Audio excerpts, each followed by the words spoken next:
So, when I see you next time, we're going to break down our different types of formulas.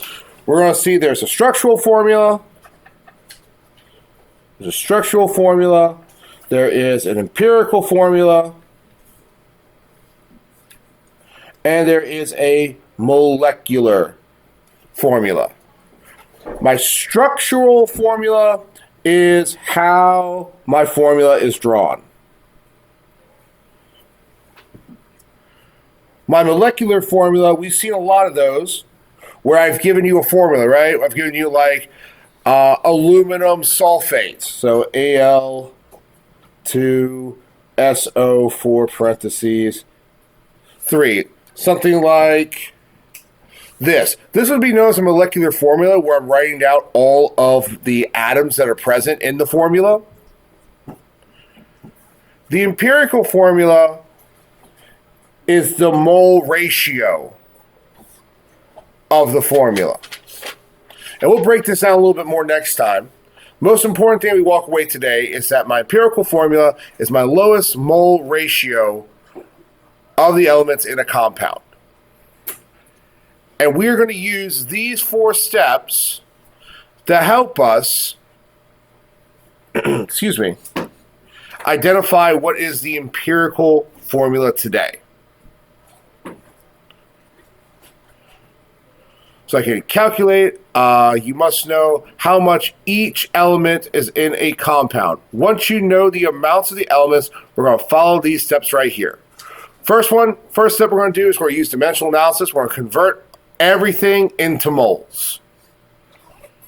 First step. Second step, I'm going to divide each number by the lowest number of moles. And we're going to walk through that to turn each one into a ratio, trying to find a simple whole number. Don't round your answer unless it's very close to a whole number. We're going to see a couple times where I'm going to be close to a whole number. Sometimes I want to not be close to a whole number. So close to a whole number is going to be like 0.9 to 0.1. Somewhere in that range, if it's within that range, we will be safe to round.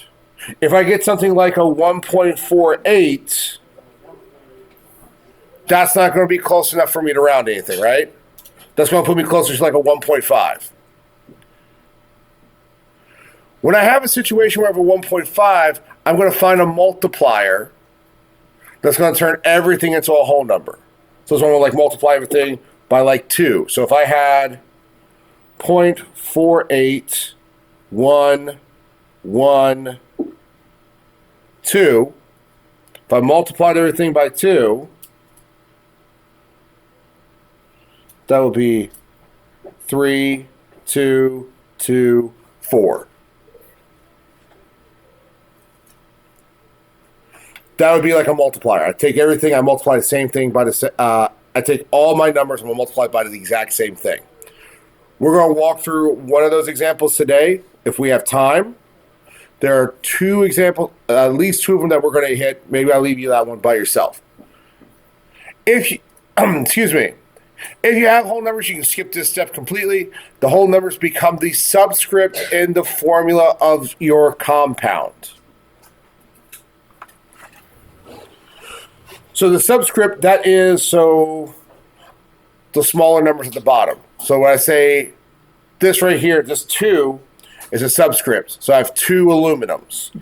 This 3 here is a subscript of my sulfates. I have 3 sulfate atoms, ions, because it's polyatomic. They're not atoms, they're ions at that point. Let's look at number 1 together.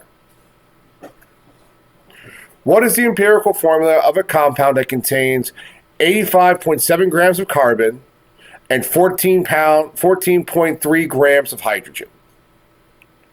If I follow my steps up top, the first thing I need to do is I need to convert everything into moles.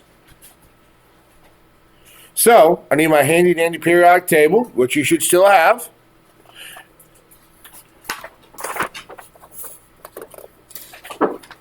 I have 2 elements I have to convert.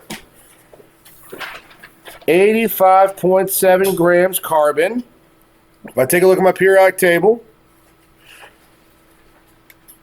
1 mole of carbon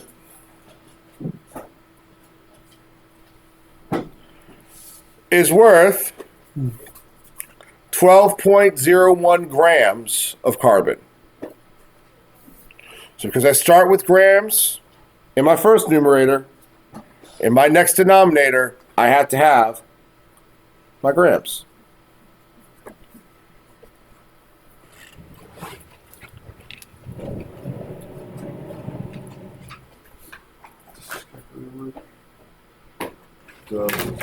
On the screen. So if I want to calculate how many moles of carbon I have, 85.7 times 1 gives me 85.7. 1 times 12.01 gives me 12.01. So 85.7 divided by 12.01 equals, I get this very long number. How many significant figures is my final answer going to have? 3. So judging by this, am I going to write 713 or 714? 714 moles carbon. 7.14 moles carbon. So I've converted my first two carbon. Oh my goodness gracious. I've converted carbon to moles. Blah, blah, blah, blah. Now I'm going to do the exact same thing with the hydrogen. I have 14.3 grams hydrogen. I want moles hydrogen. If I look at my periodic table, I see 1.01 grams of hydrogen equals 1 mole. 1.01 grams hydrogen equal 1 mole. So I do my math again. 14.3 times 1 is 14.3. 1 times 1.01 is still 1.01. Pull out my handy dandy calculator. 14.3 divided by 1.01 gives me a very long number. How many significant figures is my final answer going to have? 3. So am I going to leave that at 14.1 or bump that to 14.2 moles hydrogen? 0.2. 0.2 equals 14.2 moles hydrogen. Okay, so I've done my first step, right? I have converted everything to moles. Now I need to divide each number of moles by the smallest number of moles. Which one's smaller, 7.14 or 14.2? 7. 7.14, right? I'm going to take my moles for carbon, 7.14 mole carbon. I'm going to divide that by 7.14 mole carbon. What's that going to equal? 0. Not 0. It's going to equal 1, right? Yeah. 7.14 can only go into 7.14 only one time, right? So my ratio of carbons is 1. But if I move down here, now I'm going to do the same thing for my hydrogens. 14.2 mole hydrogen divided by 7.14 mole carbon. What do I get there?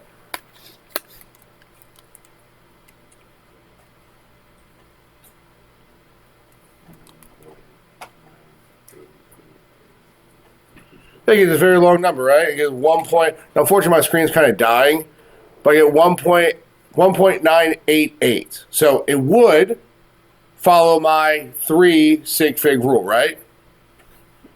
So so what's going to be my final decimal? 1.98 or 1.99? 1.99. 1.99. But remember,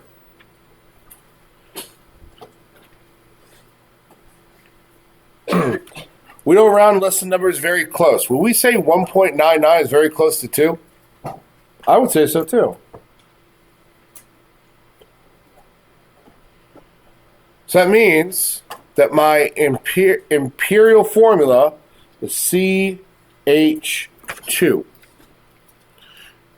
Now, here's the thing. I know that carbon has 4 possible combinations, right? You can make 4 bonds. 2 hydrogens, that seems a little bit weird.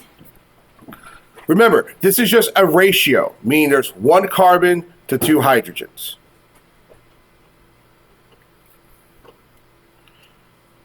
It would be the same thing if I asked you. Do I have a blank piece of paper right here? What is 0.25, 0.75? What is this ratio? If you saw 0.25 and 0.75, what is this ratio?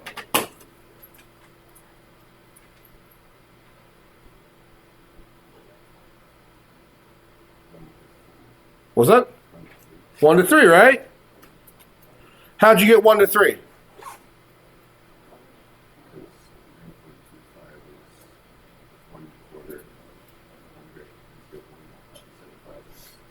Yeah. Or if I just divide, so if I just divide both sides, stop it with the ratios where decimal place is going, man. If I just divide both sides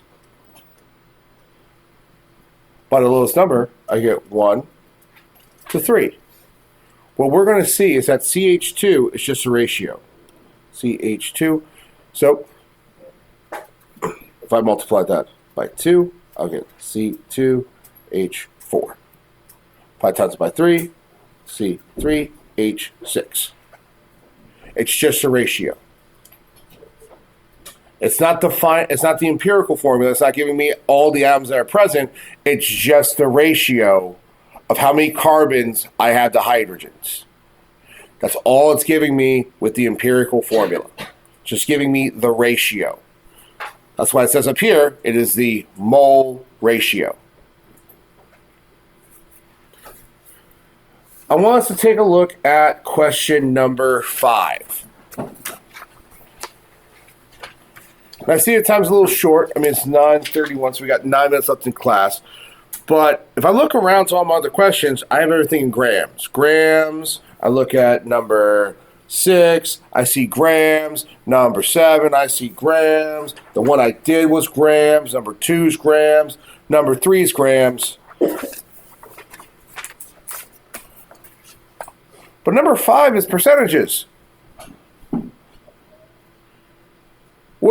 What can I do to get it in grams?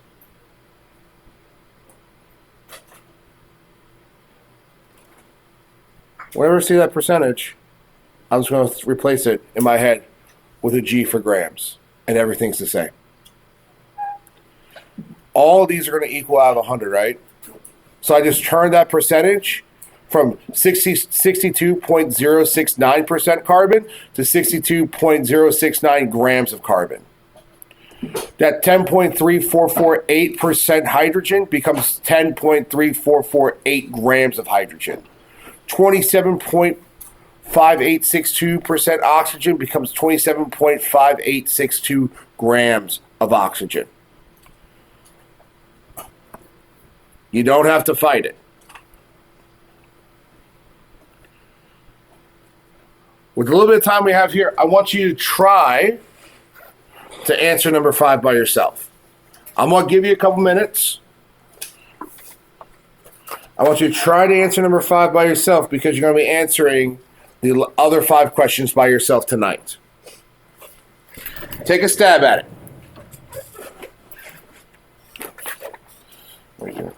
I'm looking for... So super duper awesome. I'm smart about this. I already did all these questions.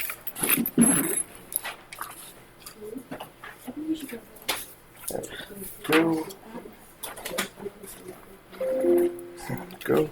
Go.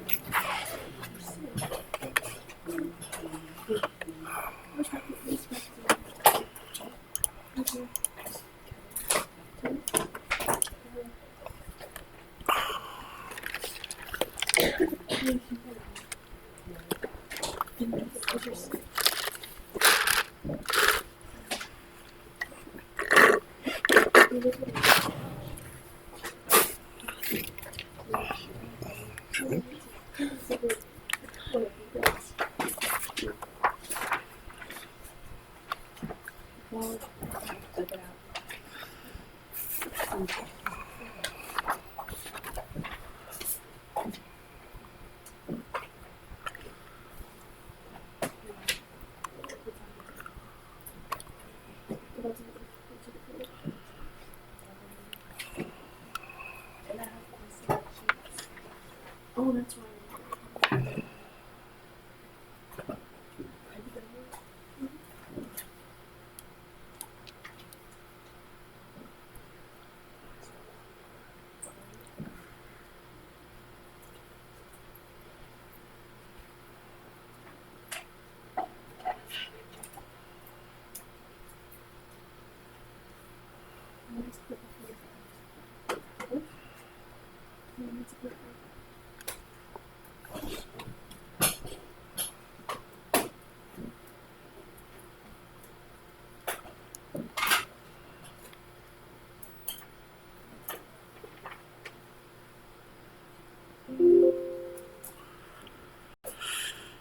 Yes, I know.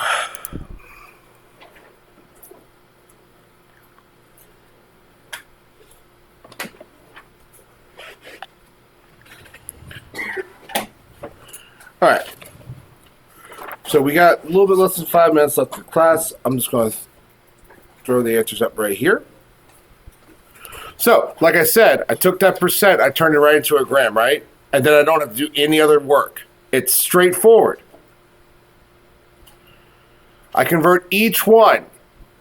First step, convert everything into a mole. 62.069 grams of carbon, divide that by multiply that by 1 over 12.01, gives me 5.168 moles carbon. 10.3448 grams of hydrogen, multiply that by 1 over 1.01, gives me 10.2424 moles hydrogen. And lastly, 27.5862 grams oxygen, multiply that by 1 over 16.00. You're not recording. I am. You are? Yeah, that's what the little dot says on the bottom. Oh, I thought it was paused. No. I didn't pause it. I just let it run because I know if I pause it, sometimes it cuts it for some reason or not. So I just let it run. Oh, okay. After I got all of my moles, I see that the smallest mole is oxygen, 1.72414 moles oxygen. I took that number and I divide every number by the lowest mole. When I did carbon, I got around 2.9974. That is very close enough for me to say, hey, that's a 3. Same thing for hydrogen, 10.2424 divided by 1.72414. I got a 5.94 if I followed out to my correct amount of significant figures. That is very close to 6. And then 1.72414 divided by itself is always going to equal 1. Therefore, I've come to my final empirical formula. C3H6O1. So I just put the O.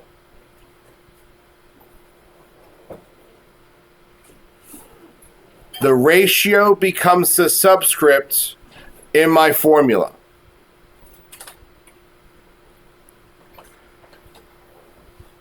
Remember, this is just the lowest ratio of carbons, hydrogens, and oxygens. You're going to complete the others tonight for homework. I will warn you, on number 3, you're going to need a multiplier. I'll let you figure out what that multiplier is, but be mindful that you're going to need one.